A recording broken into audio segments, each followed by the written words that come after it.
കിളി പോയി നിൽക്കുവാണോ അപ്പൊ എങ്ങനെയാണ്? നല്ല പടം നല്ല പടം നല്ല പടം. ടെക്നിക്കൽ സൈഡൊക്കെ എങ്ങനെയുണ്ട്? ക്യാമറയും ബീജും ബാക്കിയൊക്കെ ക്യാമറയും ബീജും ഒക്കെ അടിപൊളിയാണ്. എന്താ ഫൈറ്റും കാര്യങ്ങളൊക്കെ അടിപൊളിയായിരുന്നു. നല്ല നല്ല ടിസ്റ്റുകളൊക്കെയാണ് വരുന്നത്. ഒരൊറ്റ വട്ടം പോലും കഥയെന്ന് വ്യതിരിച്ചില്ല. സൂപ്പർ പടമാണ്. ടോട്ടലി ഞെട്ടി. അടിപൊളി പടം.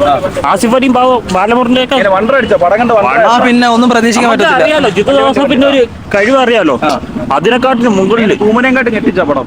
ഊമനെക്കാട്ടിലും ഞെട്ടിച്ചോട്ടെ. ആസിഫ് അലിയൊക്കെ വേറെ ലെവലോ, ഒരു രക്ഷയില്ല. മെമ്മറീസും അതൊക്കെ കണ്ടിട്ടുള്ളത് കൊണ്ട് തന്നെ നമുക്ക് അങ്ങനെ ഭയങ്കര ഒരു സ്പെഷ്യാലിറ്റി പടത്തിൽ തോന്നിയില്ല. നമ്മൾ കണ്ടുമടുത്ത ആസ് യൂഷ്വൽ ടെംപ്ലേറ്റ് ആണ്. കണ്ടുമടുത്ത സ്റ്റോറീസ്. പിന്നെ അതിൻ്റെ കൂടുതൽ അതിനെക്കുറിച്ച് പറഞ്ഞാൽ സ്പോയിലറായി പോകും. ഒരുപാട് ട്വിസ്റ്റും ടേൺസും ഒരു സസ്പെൻസും കാര്യങ്ങളൊക്കെ ഉണ്ട്. പ്രത്യേകിച്ച് ക്ലൈമാക്സിലോട്ട് വരുമ്പോൾ സാധാരണ നമ്മളിപ്പോൾ നമ്മുടെ ജിത്തു ജോസഫ് സിനിമകൾ കാണുന്ന പോലെ തന്നെ ഒരു ട്വിസ്റ്റ് കഴിഞ്ഞെടുത്ത് വീണ്ടും വീണ്ടും അടുത്തടുത്ത ട്വിസ്റ്റും കാര്യങ്ങളൊക്കെ ഇങ്ങനെ വന്ന് പോകുന്നുണ്ട്. സ്ലോ പേസിലാണ് കഥ പറഞ്ഞ് തുടങ്ങിയത്. അപ്പോൾ ആദ്യം ഫസ്റ്റ് ഹാഫ് കണ്ടുകൊണ്ടിരിക്കുമ്പോൾ നമ്മൾ സ്റ്റോറിയിലോട്ട് അങ്ങോട്ട് ഇൻവോൾവ് ചെയ്യാൻ പറ്റുന്നില്ലായിരുന്നു. നമ്മളിങ്ങനെ വെറുതെ കണ്ടിരിക്കുക എന്നുള്ള രീതിയിലായിരുന്നു. പിന്നെ അത് കണ്ട് കുറച്ച് കഴിഞ്ഞ് ഇൻ്റർവെൽ കഴിഞ്ഞ് സെക്കൻഡ് ഹാഫ് തുടങ്ങിയപ്പോൾ പിന്നെ അങ്ങോട്ട് സ്പീഡായി. സിനിമ ഭയങ്കര സ്പീഡായി ത്രില്ലിംഗ് ആയിട്ട് പോയി.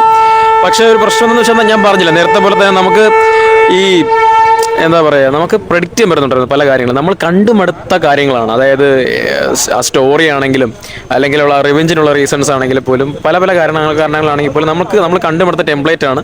നമുക്കൊരു പുതുമയോ ഒരു പ്രത്യേകതയോ അല്ലെങ്കിൽ നമ്മൾ ത്രില്ലേഴ്സ് എന്ന് പറയുമ്പോൾ നമുക്ക് എപ്പോഴും പുതുതായിട്ട് എന്തെങ്കിലും കാണണമല്ലോ. ആ ഒരു ഇത് നമുക്ക് തോന്നിയില്ല. കണ്ടുമടുത്ത സംഭവം തന്നെയായിരുന്നു. ക്ലൈമാക്സ് ഇതുപോലത്തെ പക്ക ത്രില്ലർ സിനിമകളിൽ എക്സൈറ്റ് ചെയ്യുന്ന സംഭവങ്ങളൊക്കെ ഉണ്ട്. പക്ഷെ എന്നിരുന്നാൽ പോലും ഒരു ഭയങ്കര സംഭവമായിട്ട് തോന്നിയില്ല. ഒരു ട്രേഡ് മാർക്ക് ജിത്തു ജോസഫിന്റെ ആ ഒരു ബെസ്റ്റ് ആയിട്ട് തോന്നി.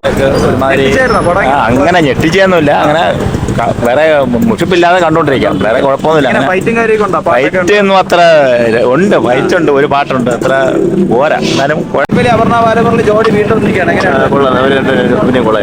ശേഷം ആസിഫ് അലി ജിത്തു ജോസഫ് ഭയങ്കര പ്രതീക്ഷ ആയിരിക്കുമല്ലോ. തോന്നി? എനിക്ക് ഇഷ്ടപ്പെട്ടു, പടം ഇഷ്ടപ്പെട്ടു. ഇങ്ങനെ വണ്ടർ അടിച്ച പടം കണ്ടിട്ട് കൊള്ളാം. സസ്പെൻസ് ഉണ്ട്. മൂവി എങ്ങനെയുണ്ട്?